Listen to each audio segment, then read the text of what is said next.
quite a few foreigners in Japan say, I don't like to be seen as a foreigner living in Japan. To be a Japanese, I believe, means to have Japanese blood. Having Japanese nationality does not make you Japanese. But I don't think it's necessarily a bad thing. In a way, it can keep Japanese people purely Japanese people. Hi guys, it's Victor, Give Me a Flake Man, with my guest today, Shot American. Hi. She's in America right now, though she was in Japan. We used to live in Nagoya, right? Both of us? Yeah. Yes. Yeah, we hang out a lot. Yeah, our respective spouses would hang out. Yeah. But then she went off, got knocked up, had a baby, got married, not in that order. Shot American has two channels, Shot Anime and Shot American, and she does anime reviews, and which you cannot see if you're in Japan, but you can if you're in America, so check her out if you're interested in animation. So I started using animation clips, and for copyright reasons, they're not allowed to be shown in Japan, but they can be shown everywhere else. So that's weird. I can't see that one, but yeah, you can watch the Shot American one. Check out her channel, definitely. But actually, today we're here for a more political purpose. I suppose political, social, I'm not sure. But we both kind of were, annoyed? Influenced? Well, I was mostly, I guess, I thought it was, the whole conversation was just interesting. So there is this Japanese vlogger, his name is Kohei, and he's 21 years old. Well, that's what it says on his profile. He made a video talking about foreigners that were complaining in Japan, complaining about feeling kind of left out, or feeling that they cannot adapt into or assimilate fully into Japanese culture because they are not. He said that a lot of foreigners don't like to be told that they can use chopsticks or Japanese is good, and that they don't want to be identified as foreigners. Yes. Yes, that was a big thing. And we were both kind of, I don't know, I was annoyed by the video. Yeah, I think there was feelings inside that I had that were also annoyed, but at the same time I knew that he wasn't trying to say what a lot of Americans such as me or you would kind of assume from the words that he chose. He is a Japanese person, and he speaks English very well, with a slight, I think, British accent, but he does verbalize and represent, I think, a very conservative Japanese opinion that is very common here on the net, especially. Not so much in my personal life, but he is gutsy, and I definitely would take off my hat if I had one. And I do really appreciate the fact that he's putting this out there in vlog form, because there are very few Japanese bloggers, right? Yeah. But what he says, kind of gets under my skin and annoys me. But at the same time, that's and we're going to explain why. That's good, right? So yeah, what do you think? So I think for me, when I watched the video, I think the main concern, or I guess problem in communication about talking about this topic is the choice of words that people use. So he talked about how, I don't want to be seen as, like when foreigners say, I don't want to be seen as non-Japanese, please treat me like one of you. And then the Japanese person would reply and say, well, you will never be Japanese. I want to talk specifically about that conversation, mainly because I cannot speak for other foreigners. I can only kind of speak for Americans and American culture. And let's time out there for a second, because that's one of the things I think that annoys me about Japanese, is they always say we, as if it's one, as if that one person represents all Japanese. You see this comment all the time, we Japanese. And we don't do that, right? We don't say, we Americans. We say, well, I think, blah, blah, blah. I. So we're more maybe selfish with our opinions. But they're more it's a different kind of culture and a different take on, I guess, view of nationalism, which we can talk about either in this video or not. But I just want to specifically focus on the fact that a foreigner will say, please, treat me like a Japanese person, or do not view me as a foreigner.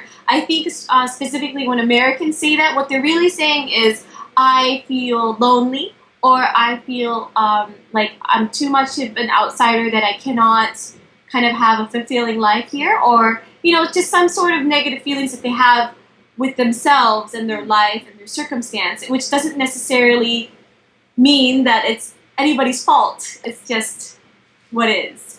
And we're not blaming anybody when we say that. And would you say that when we complain about that, we're basically saying we want to be treated equally, not we don't necessarily want to be seen as Japanese. I mean, I don't want to be seen as Japanese. Do you? No, I'm totally okay with not being Japanese. I mean, like, some people ask me if I'm Japanese, like when I was in Japan, because I look Asian, and I'm always okay with saying that I'm not. I don't know why I would want to say that I am. So, well, I just wanted to talk about a message to the Americans. When you use the words Japan, Japanese, or Japanese. Yes, that was it. They feel attacked, right? Yeah, like, I think naturally anybody, would feel kind of defensive. So you kind of need to be careful the way that you use that word. So when you just say, when you guys say this, you are already, setting up a, me versus them type of thing. And they will respond in that way. And I think when Japanese people hear that, they think, well, of course, you're not going to become Japanese. And so I think they try and say that, like, well, you will never be Japanese no matter how good you're Japanese or how long you live here. And I think from a Japanese person's point of view, they just want to point that out. And I think they think they're helping you. If, you just accept it, then you can move on and kind of, have a better life that way. But what I think a lot of such Japanese people who say that don't understand is that they're already feeling deviated from where they live. And by saying that, you are kind of deviating them more. You're just kind of focusing on that. Yeah. That difference and that we already have. Which is obvious to us, right? Yeah. So when Americans have like kind of nayami, my New Zealander friend told me this, that we tend to kind of, as in general, not all of us, of course, we tend to kind of want to have validations for our feelings. So one way to kind of validate an American's feelings who's feeling a little bit alienated is to just really be empathetic. You don't need to agree with them or set up an us versus you thing. You can just simply say very empathetic, non-opinionated. Everyone loves non-opinionated comments in Japan. Like, oh, well, that must be very difficult for you. I can't imagine how that is. And that's really all you need to say, because that validates their feelings. And, there doesn't have to have or be a discussion about Japan versus foreigner or foreigner versus Japan. Yeah, that is a difference. We Americans, Americans like to we like to bitch. Americans, I feel so strange saying that. Well, Americans like to bitch. We like to bitch. We like to complain and bitch. And just by bitching and complaining, we get rid of stress. That we just feel better that way. But in Japan, that's often seen as a selfish thing to do. And actually, they take pride in holding the things you referred to earlier, the nayami, that is the worries that we have, our problems, our stresses, the things that bother us. But Japanese, it's basically more of a virtue to hold it in and to not express it and to keep that in. And that's the gaman suru, mentality here, which is sometimes very good. Wrong, just different. Yeah. Yeah, they're both different. Though they would probably say, I mean, generally speaking, from a traditional Japanese point of view, that bitching and complaining is kind of the weak way to go, But from an American point of view, holding it in is also not the way to go. I mean, from an American point of view, you want to express how you feel and stand up for yourself, If something bothers you, by God, you say it, right? That's I think in America, people who don't kind of vent, they call it venting. Yes. Their frustrations are kind of seen as the crazy ones because they bottle it up. I'm not saying that Japanese people are crazy. I'm just saying in American culture, like, but they do because they bottle it. Kill people suddenly.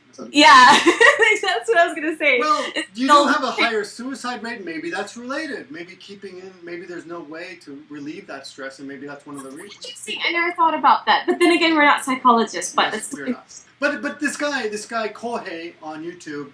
He's a kid. He's a young kid. He seems to be a very happy kid. He has a lot of fun videos, very light videos. But he does make controversial videos, and I'm actually very grateful to him for doing that, for being brave enough to come out on camera and do that, because a lot don't.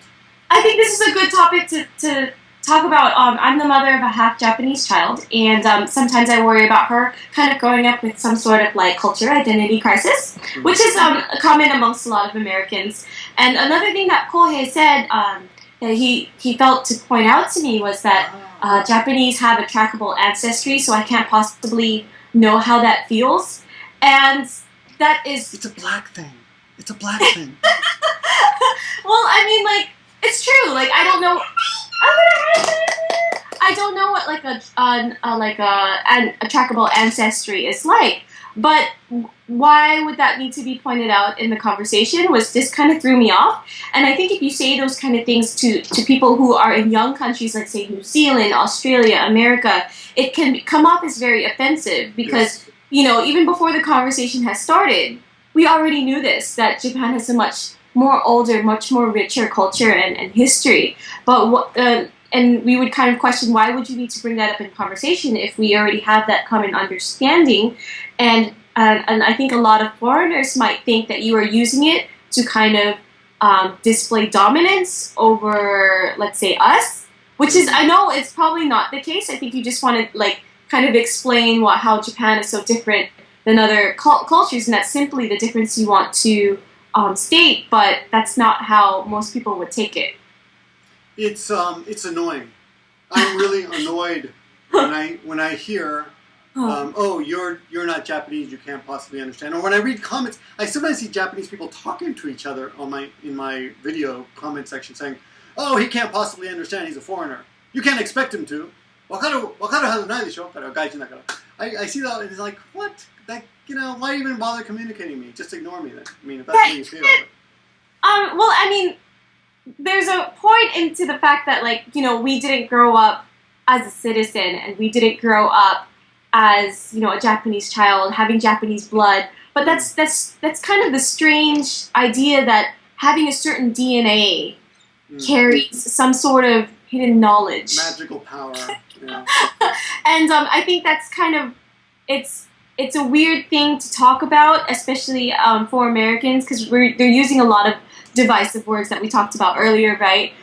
To divide a lot of groups and to kind of use the I happen to be born in here, and so therefore I am this is just kind of a strange way of pointing things out, because if you are using it in a way of dominance or displaying some sort of dominance. The labels are used all internationally by every human being, especially when we don't understand something, we want to label it, and that gives us some kind of illusion of control because we put a label on it, and then we can identify it.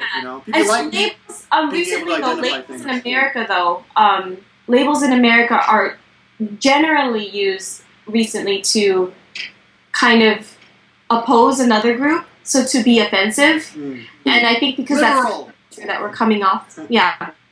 Yeah, that kind of thing. When you try to call someone a liberal as an insult for some reason, or a feminist or something. Yeah. Back to Japanese though. I think the whole thing is kind of a kachikan. The value system is just different because, like, being proud of being pure Japanese doesn't really make sense to me. Because it's like you did nothing to become pure Japanese, and so it was just luck. You were lucky to be born into Japanese. Why are you proud of that? I'm mixed of many cultures. Shouldn't I be proud of all those cultures? Shouldn't I just be superior because I have more different cultures backing my ancestors go back and I think I agree. I don't think understand it is. I mean, because also myself, like my parents are from the Philippines, but I feel strange when I want say like, oh, I'm proud to be a Filipino, or because I identify myself culturally as American, but also I think it's very important to preserve culture. I think that's important. I like that Japan does that. I like that France does it. France does it by never introducing a new word that is not French into their language, and I think that's kind of. That's just silly. Well, from our point of view, it's silly, but it's the only way, especially with globalization, to kind of preserve, your culture and honor it. In my opinion, I think it's good for future generations to enjoy. However, But you can't fight it. You can't fight the internationalization of things like that. I think it's strange to use your culture and nationality to kind of exercise a dominance. That's just my point. Control, right. Yeah. But it happens in America too, and we're as guilty. Like people in Florida, like nobody should use Spanish. English should be the official language, and people. Yeah, there's so many Americans like that, and you know, it's an ongoing war. So, in many ways, we're very similar that way. I mean, my father, who's originally from Peru, but you wouldn't know. Look at him; he's just a tall white guy. He was sitting at a Denny's talking to my uncle, who also happened to be very Caucasian looking, and they were speaking Spanish. And this guy walks up to them and says, "Hey, this is America. Speak American," you know. And they're like, "What? We're talking to each other. We're not even bothering you. We're sitting at a table at Denny's talking to each other, and they're getting this kind of crap." But at least you'll never see that happen in Japan. No one's ever going to walk up to you in Japan and say, "Kore wa Nihon da kara Nihon da." Well, actually, I think I have. Well, some old people might say it, but no, actually, I've heard that. I've heard that in so. Japan too. I've heard it in Japan too. Someone told me that once, but I think they were like a drunk old guy. So yeah, but you know that generation has been through a lot, so you kind of have to forgive that. So. Well, I don't. That doesn't bother me. But yeah, I think the proud, and maybe they misconstrue when we say I'm proud to be American, which I am proud to be American, but it doesn't mean I think I'm superior to your culture when I say that. I'm proud to be American. See, I'm even hesitant to even say that. I identify myself as American. I'm comfortable with it, but I guess I'm not very patriotic or something. I'm not proud of America. I'm not proud of America, but I'm proud to be American because it gives me independence to move around and have this free-thinking way of thought that I have. I mean, it made me who I am. I grew up this way because of my, American culture, which I got when I moved there. But I definitely don't want to be Japanese. I don't want to be seen as Japanese. I don't care if you ever accept me as Japanese. I'm quite fine being just me. But, I'm not, and of course, I don't know about other Americans. There are a lot of people who have that kind of team spirit. I got to belong to the group kind of thing. But yes. One thing I also wanted to add is that when my daughter grows up, and she has dual citizenship right now, and she can choose whether to become Japanese or American, and that's fine with us, which either way that she chooses. You're going to choose the economic power that is dominant at the time, right? Yeah, whichever country's doing better economically will totally push her in that direction. But I get concerned about this topic because I get concerned that she'll grow up wondering, like, well, what am I? Like, if I go to Japan, are they going to tell me you're not a true Japanese? And if she comes home with that conversation, I, will not hesitate to be like, no, you're just as Japanese as everybody else. Like, your DNA doesn't, just because you only have half of it, doesn't mean that you are any less of a Japanese person than, everyone else. I mean, because if you think about it, it's like people telling my husband, too, that he's not Japanese or true Japanese. And he's been told that, too, though, right? Yes, he has also been told that. But my husband is biologically Japanese. Huh? He's biologically Japanese. He's biologically Japanese, and he's grown up in Japan since he was 11. He has native skill. He's even working as, a native bilingual translator from Japanese to English. And so, I mean, he's as Japanese, as any Japanese person, but, like, he has grown up with people telling him that, oh, you're not true Japanese because you spent the first 10 years of your life outside of Japan. And, right. I'm sure that bothers him a lot, too. I will argue with Kohei about one point that even he writes in his comments. He said if he hypothetically ever had children with a white Canadian woman and their kids were half, and they were raised in Canada, he wouldn't worry about them being bullied. He thinks that it would be fine. But in Japan, he would worry about them. And I would say that's a good reason. That itself is a problem. I think if you have to worry about your children being accepted in school by society, that points to a problem in society that you cannot deny. I mean, I'm not saying Canada is better, but that particular experience should not happen. Children shouldn't have to go to school and be worried. It depends on the area, because John's kids got along with everyone just fine, right? But I know other Gaijin kids they had the shit beat out of them and they were pure. Oh. So then John's kids were fine. We're talking about John from Fat Blue Man. His kids were fine. So it really depends on the kids. Sometimes foreigners get bullied. Sometimes halves get bullied. Some people say, but a lot of the big talents in Japan are half. And even like Darvish, the baseball player, he's half. The hammer thrower, half Iranian, he's half. There's a lot of halves.